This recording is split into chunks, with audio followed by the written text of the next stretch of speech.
Welcome once again to the newsroom. I am Simisola Adigun.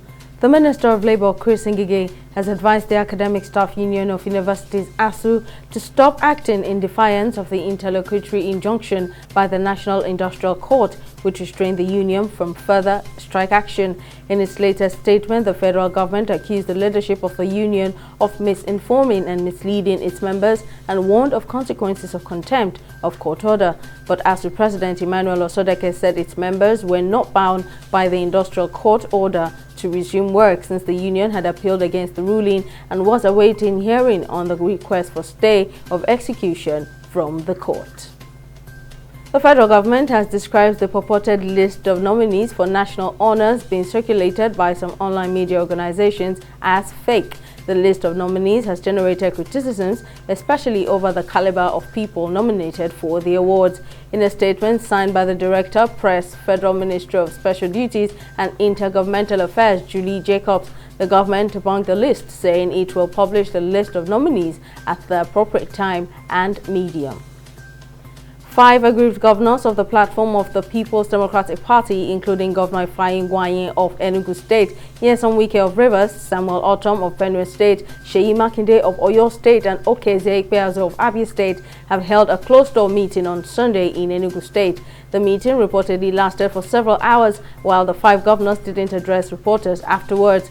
Sunday's meeting was one of the several gatherings that Wike and his allies have had in recent weeks as they mount pressure on the PDP national chairman Iyorchia Ayu to step down for a southerner. Medical experts in Hong Kong have suggested authorities should scrap its 4-person cap on public gatherings and focus on COVID-19 measures on preventing cases with severe conditions as the city nears the 1,000th day of its battle against the pandemic.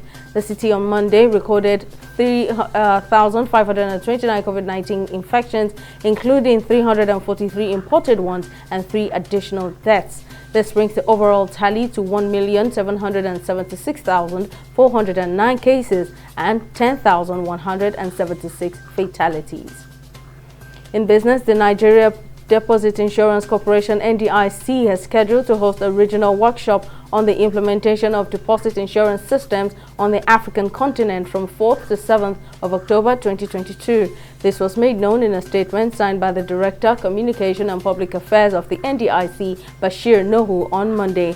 The week-long workshop, with the theme Normality in Turbulent Periods, the Stabilizing Role of Deposit Insurance, will explore issues such as the role of deposit insurance in early detection and timely intervention in resolving bank failures, as well as crisis management. Iranian students have clashed with security forces at a top Tehran university amid the wave of unrest sparked by the death of Mahsa Amini, state media and rights groups said on Monday. Kurdish Iranian Amini, at 22, was pronounced dead on September 16, days after she was detained for allegedly breaching rules forcing women to wear hijab, headscarves, and modest clothes. Her death has sparked Iran's biggest wave of protests in almost 3 years. And a stampede at a soccer stadium in Indonesia has killed at least 125 people and injured more than 320 after police used tear gas to quell a pitch invasion, authorities said this on Monday. According to the Malang East Java Region's police chief, officers fired tear gas in an attempt to disperse agitated supporters of the losing home side who had invaded the pitch after the final whistle on Saturday night. Meanwhile, FIFA President Gianni Infantino has described the tragedy as a dark day for football. That's it on the newsroom at this hour. Thank you for watching.